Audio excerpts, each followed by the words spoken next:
Avengers número 10 foi publicado pela Marvel Comics em setembro de 1964, criado por Stan Lee e por Don Heck. A ideia desse vídeo não é analisar esse quadrinho, principalmente pela idade que tem e pela época em que foi publicado. A ideia é te contar a história onde, pela primeira vez, foi apresentada mais uma versão de Kang, o Conquistador. Dessa vez é o surgimento do auto-intitulado Mestre do Tempo, Immortus. Mas antes de continuar, se inscreve no canal se você ainda não é inscrito e ativa o sininho das notificações, já deixa seu like para não esquecer depois e me segue nas redes sociais. E se você quer ajudar o canal a crescer, dá uma olhada nas recompensas do Clube de Membros ou em outras formas de ajudar que estão aqui na descrição.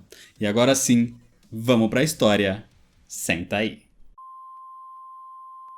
A história começa na Mansão dos Vingadores, mais precisamente na sala de treinamento, onde o Capitão América, sozinho, resiste ao ataque em conjunto de Homem de Ferro, Thor, Gigante e Vespa. Depois do treino, eles se reúnem para abordar um assunto. Acontece que os Vingadores querem fazer de Rick Jones, o jovem ajudante da equipe, um membro oficial do grupo. Mas quando o Homem de Ferro fala sobre isso com o Capitão América, ele se recusa. Steve Rogers ainda era muito traumatizado pela morte do seu jovem ajudante Bucky Barnes e não queria a morte de outro garoto nas suas mãos. Enquanto isso, naquela noite, os mestres do terror se reuniam. Há um mês atrás, eles atacaram os Vingadores usando o Magnum como arma, mas isso não deu muito certo. E agora, Encantor, Executor e Barão Zemo pensam num novo ataque. Só que de repente, Encantor começa a receber um contato mental de outro tempo, de outra era. E quando ela faz a conexão, surge na frente do grupo um homem misterioso se autodenominando como Immortus. Immortus, o chamado Mestre do Tempo, vive além da linha temporal. Ele vive no limbo e diz que um dia ele vai conquistar aquela era e pode fazer dos mestres do terror os seus lacaios. O Barão Zemo fica ofendido em ver Immortus se considerando superior a eles e manda o Executor pro ataque. Mas Immortus simplesmente desaparece e traz da linha do tempo para lutar no seu lugar Paul Bunyan, um homem gigantesco do folclore norte-americano, que teria criado os lagos do Minnesota com as suas pegadas. Assim, mostrando um enorme poder, os mestres do terror aceitam se unir a Immortus com uma condição, de que ele destrua os Vingadores. E Immortus aceita essa tarefa. No outro dia, aparece um anúncio no jornal de alguém oferecendo superpoderes. E Rick Jones vê isso como uma oportunidade de finalmente ser aceito nos Vingadores. Mas isso era uma armadilha de Immortus. Então quando Rick Jones aparece no endereço, num prédio, Immortus invoca da linha do tempo simplesmente Átila o Uno. E ele captura o garoto, o levando para a Torre de Londres no século XVIII. A Brigada Juvenil se preocupa com o desaparecimento de Rick Jones e entra em contato com o Capitão América, que encontra o jornal que o garoto viu o anúncio. E assim ele vai até aquele endereço onde Immortus o esperava. Só que Immortus não entra em combate com o Capitão. Ele só diz que prometeu aos Vingadores que iria manter o garoto num lugar seguro, até que todos se reunissem ali. Isso faz o Capitão América acreditar que existia um traidor na equipe, que foi quem entregou Rick Jones pro vilão. Assim, ele volta furioso pro quartel dos Vingadores. Uma luta desenfreada entre Capitão América e os outros começa, e Steve Rogers já tinha provado que era capaz de aguentar por um tempo uma luta contra todos eles. Mas o gigante intervém e diz para eles conversarem. Assim, o Capitão América explica o que aconteceu, e os Vingadores dizem para que ele os leve então até esse tal de Immortus. Quando os heróis se reúnem naquele prédio, Immortus diz que o garoto era só uma isca, e que o Capitão América fez exatamente o que ele queria, levar os outros ali, para derrotá-los um a um. Imortus, como sempre, não vai lutar, mas vai trazer da linha do tempo adversários especialmente selecionados para cada um deles. O primeiro a ser trazido é o Golias bíblico, que enfrentaria Hank Pym, o gigante. Os dois têm poderes imensos parecidos, mas o Golias não esperava que o seu adversário pudesse diminuir de tamanho também, e usasse as técnicas de Davi para derrotar o imenso Golias. O próximo a ser trazido é o mago Merlin, que lutaria contra o tecnológico Homem de Ferro.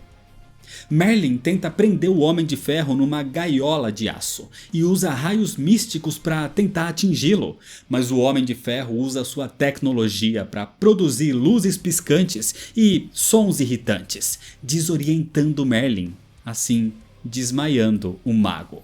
E o terceiro a ser trazido é Hércules, do Olimpo. E o semideus estava ali para combater o deus do trovão, Thor. A luta entre eles é equilibrada, mas Thor consegue empurrar Hércules até uma janela do prédio. E pela altura, o semideus morreria na queda, diferente de Thor que pode voar com o Mjolnir.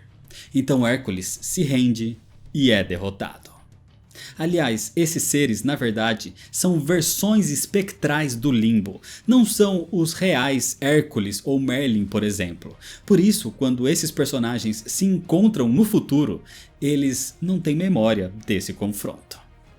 De qualquer forma, Imortus, não querendo correr mais riscos, agarra o Capitão América e o leva através do tempo até onde está Rick Jones, onde o herói é atacado por um exército de templários. Imortus diz que se o Capitão América conseguir salvar o garoto, então ele poderia voltar ao seu tempo são e salvo. Mas contra tantos inimigos, isso era impossível. Enquanto isso, sem opção, os Vingadores voltam para sua mansão. Só que ali eles são atacados pelos Mestres do Terror, que aproveitam os heróis enfraquecidos e com um integrante a menos. O Homem de Ferro é atacado pelo Executor. Gigante é reduzido ao tamanho normal pela Encantor, enquanto Thor é preso num tipo de casulo de rocha criado por uma arma do Barão Zemo. A Vespa tenta ajudar o gigante atrapalhando Encantor, mas era inútil. O Homem de Ferro troca golpes com o Executor e Thor tentava resistir à arma de Zemo, mas nada dava certo. Os Vingadores seriam derrotados.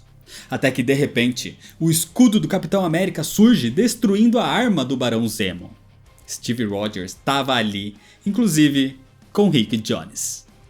Acontece que ele salvou o garoto, derrotando o exército inimigo com artes marciais como judô e karatê, coisas que os seus inimigos não conheciam naquele período de tempo ainda.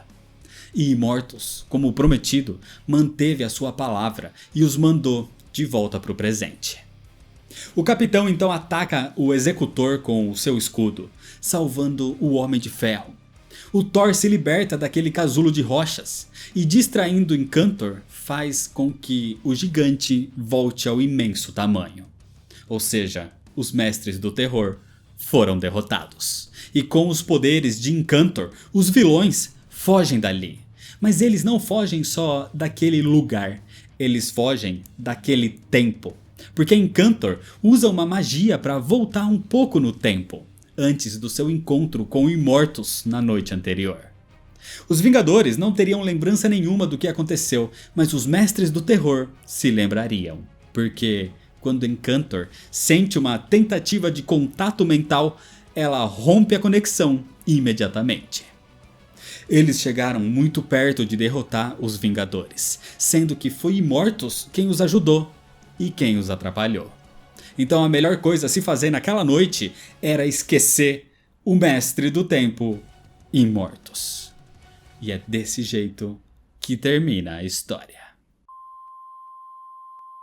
A primeira aparição de Imortus é ruim. Mas não dá pra ficar questionando muito a qualidade de um quadrinho de 1964, porque é um reflexo da sua época. O que importa é que aqui foi a primeira vez que esse personagem surgiu, mas Imortus demorou bastante pra voltar a aparecer. só 10 anos depois, em 1974. E foi aí onde a gente descobriu que o Mestre do Tempo era na verdade mais uma das versões de Kang, o Conquistador. E aí sim, o personagem ganhou muito mais desenvolvimento e novas camadas. Chegando num ápice, por exemplo, quando o próprio Kang e Immortus entraram em confronto, como na HQ Vingadores Eternamente, que inclusive eu já fiz vídeo aqui no canal e vai ter o link para ele aqui na descrição. Então é isso, se você ainda não é inscrito, se inscreve no canal e ativa o sininho das notificações, deixa seu like se você gostou, me segue nas redes sociais para ficar por dentro das novidades e compartilha esse vídeo com seus amigos. Muito obrigado, valeu e até mais.